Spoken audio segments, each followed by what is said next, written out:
Now I want y'all to have that same thing when y'all were talking. Don't get mad now. But I still know how to turn my hip and shift that weight, and I'll knock your short ass out. I'll shoot your perm straight out your head. Now, of course, Katt Williams himself has caught wind of Harvey's comments and took to Instagram in order to post a video and seemingly respond to what Harvey had to say. So Steve Harvey is really out here threatening to knock out Katt Williams. And can you believe it's been almost a year since Katt went off on Steve during his epic appearance on Shannon Sharpe's Club Shay podcast? Initially, Steve tried to take the high road, saying he wasn't even going to dignify Katt with a response. But clearly Katt's comments struck a nerve, because Steve is still all riled up and throwing around threats.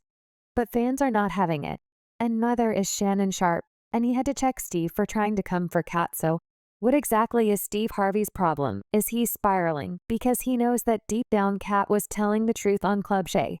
And how did Shannon Sharpe really react to Steve's threats against Katt? Let's break it down. Certain people, they're just polarizing. They're going to be people certain. They're going to be a number of people that love them, and they're going to generate a certain level of hate. So as you all know by now, back in January, Katt Williams took to Shannon Sharpe's Club Shay podcast, and he went full beast mode on Steve Harvey. Katt didn't just throw shade.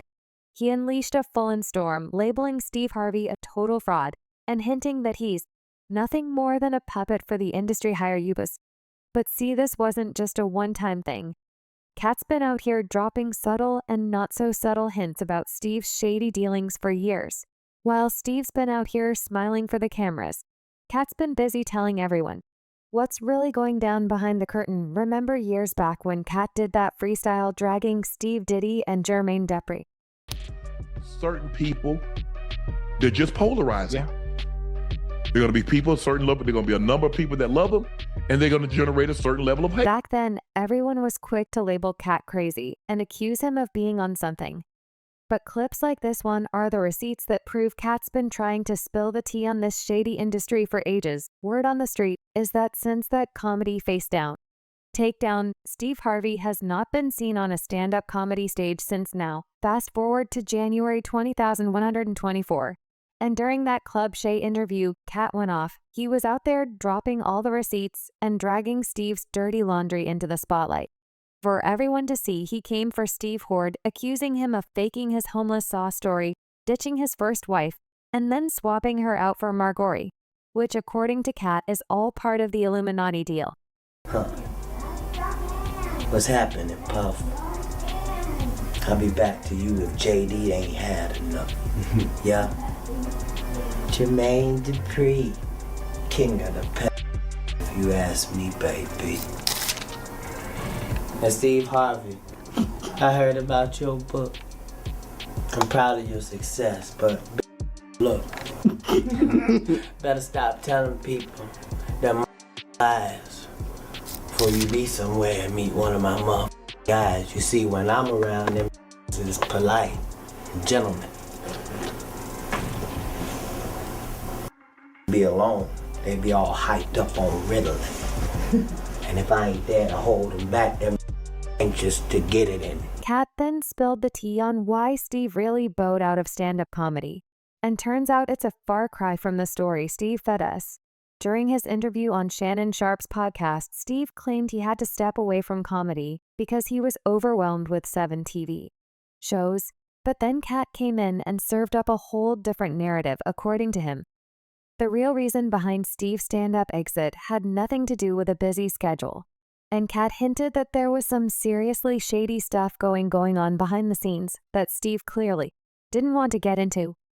This is like Steve Harvey telling people he used to be homeless. That's my story. That's not his story. Steve Harvey wasn't never homeless. When Mark Curry was touring with him 25 years ago, he was making $3,000 a show in cash and doing 5 shows a week. They just tell the stories. Thanks to my wife, I'm where I am. You said that about the first wife. You forget that? You told us it was her, then you went and married somebody else that think like a man. Like, what are you talking? And then Katt turned up the heat even more by accusing Steve of being a joke stealer. He claimed that Steve has been out here stealing punchlines from other comedians from the get-go. And if that wasn't bad enough, Katt took it up a notch by alleging that Steve was so jealous of the great Bernie Mac that he went out of his way to try and sabotage Bernie's career. Allegedly, Steve plotted to snatch jobs from Bernie, including his role in Ocean's 11, which Steve was desperate to get for himself.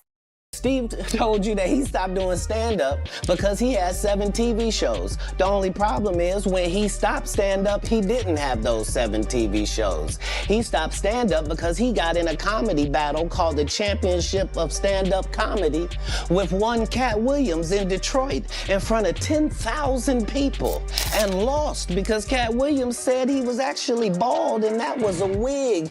And I went in and that's why he couldn't do stand-up anymore. Imagine him coming to tell you another story where he got so big and it was Bernie and them's fault because they wanted to be movie stars.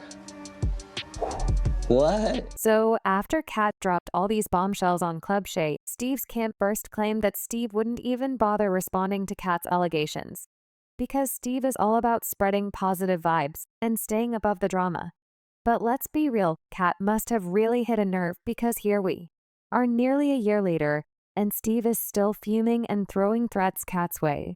So Steve's initial reaction was to take the high road, and instead of addressing Katt directly, he took to social media to share a video of himself delivering one of his trademark motivational speeches on Family Feud. You don't have to address your haters, but you know Katt definitely hit a nerve with Steve, because after that explosive interview, Steve couldn't help but bring up the drama on his own turf during a pre-recorded episode of the Steve Harvey radio show. And this time, Steve subtly hinted that Katt was a liar, but he still dodged addressing Katt's allegations head on. And he didn't deny any of the claims Katt made on Club Shay. Steve said on his radio show, "Be careful when you hear something that's laid out to be the truth. And because the person that's telling you what they say is true is speaking eloquently, don't be deceived by that. There are some people who know how to lie so well. They know how to sprinkle in just enough truth and wrap it inside their lies, where they got you thinking someone is telling the truth." But Steve just couldn't let it go, and fast forward 6 months, he was still visibly riled up at his golf classic event in June. He let loose with some serious shade, saying that Katt ain't is, and even threatening to destroy him. But once again, Steve totally avoided directly addressing or denying any of the claims Katt made about him. Then you ask it, why you not a movie star? I didn't want to be a movie star. This the same that hated on Bernie with this same thing. I didn't want to be a movie star. No, you couldn't be a movie star. There are 30,000 new scripts in Hollywood every year. Not one of them asks for a country bumpkin black dude that can't talk good over KB and look like Mr. Potato Head. There ain't none. You would have to have a range. You called Ocean 11 to get that part. What do you mean you didn't want to be a movie star?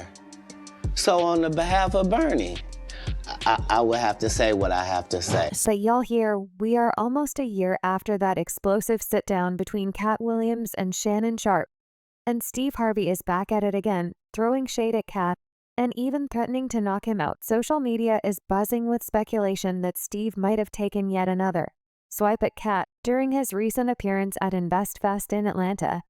There's a video making rounds that shows Steve on stage talking about how he deals with his critics. Now, Steve being Steve, he couldn't resist tossing in a little playful jab about his fighting skills. He was bragging that if it ever came down to a physical showdown, he still got some serious moves and could totally take down his haters, including a certain someone who is short and has a perm.